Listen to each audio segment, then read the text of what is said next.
Israel और Hamas के बीच चल रहा युद्ध भारत के लिए चिंता का विषय बन गया है। दोनों के बीच चल रहे युद्ध की आंच समुद्र तक पहुंच गई है, जिसका नुकसान भारत को भी होने लगा है। दरअसल ईरान समर्थित हूती विद्रोहियों ने 23 दिसंबर यानी शनिवार को भारत आ रहे जहाज को ड्रोन से निशाना बनाया।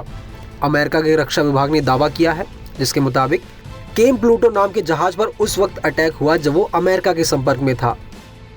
यूएस सेंट्रल कमांड के मुताबिक शनिवार को करीब 10:30 बजे हूती विद्रोहियों ने लाल सागर में भारत के झंडे वाले गैबन के एक oil tanker MV Sai Baba पर ड्रोन से हमला किया। अटैक यमन के सलीफ बंदरगाह से करीब 45 समुद्री मील दक्षिण पश्चिम में बाब अल मंडब स्टेट के पास हुआ। जहाज पर 20 भारतीयों का क्रू सवार था। हमले में किसी को नुकसान नहीं पहुंचने की सूचना है। अमेरिकी मिलिट्री ने बताया कि हमले की जानकारी मिलते ही उन्होंने अपने USS लबून वॉरशिप को घटनास्थल पर भेजा। इस दौरान हूती विद्रोहियों ने नॉर्वे के भी एक ऑयल टैंकर पर हमला किया, हालांकि उनका निशाना चूक गया। अमेरिकी मिलिट्री के मुताबिक 17 अक्टूबर से अब तक हूती विद्रोही 15 जहाजों पर हमला कर चुके हैं। रिपोर्ट की माने तो सऊदी अरब से तेल लेकर भारत आ रहे जहाज जापान का था और लाइबेरिया के फ्लैग से ऑपरेट हो रहा था। हमले के वक्त जहाज पोरबंदर तट से 217 नॉटिकल मील यानी करीब 400 किलोमीटर दूर था। ये इलाका भारत के एक्सक्लूसिव इकोनॉमिक जोन से बाहर पड़ता है। हमले के बाद नेवी ने जहाज को ट्रैक किया, साथ ही उसे एस्कॉर्ट करने के लिए वॉरशिप भेजा। अब इस ऑयल शिप के 25 दिसंबर को मुंबई पहुंचने की उम्मीद है।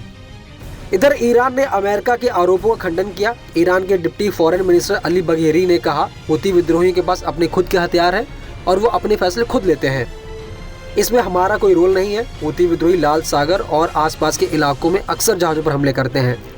ऐसे में शक जताया जा रहा है कि जहाज पर हमला उन्होंने ही किया है। दरअसल इजराइल हमास जंग शुरू होने के बाद लगातार हूती विद्रोही लाल सागर और उसके आसपास के इलाकों में जहाजों पर हमले कर रहे हैं। हूती विद्रोहियों का कहना है कि जब तक इजराइल गाजा में अपने हमले नहीं रोक देता, वो इजराइल या उससे जुड़े जहाजों पर हमले करते रहेंगे। शनिवार को भारत आ रहा जहाज भी पहले इजराइल संबंधित बताया गया था। हूती विद्रोही जिस समुद्री मार्ग पर हमले कर रहे हैं, वहां से सबसे ज्यादा कच्चे तेल और अन्य जरूरी उत्पादों की आपूर्ति होती है।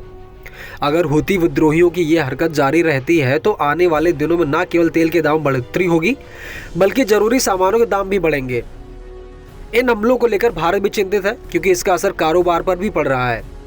19 दिसंबर को ही PM मोदी ने इसे लेकर इजरायली PM बेंजामिन नेतन्याहू से बात की थी और इस दौरान दोनों नेताओं ने समुद्री यातायात की सुरक्षा को लेकर चिंताएं साझा की थी। कहा जा रहा है कि बातचीत के दौरान दोनों नेताओं ने स्वीकार किया कि हमले रोकना वैश्विक अर्थव्यवस्था और कारोबार दोनों के हित में है। आपको ये वीडियो कैसा लगा हमें कमेंट करके जरूर बताएं और ऐसे ही वीडियो के लिए बने रहिए News 18 हिंदी ओरिजिनल्स के साथ।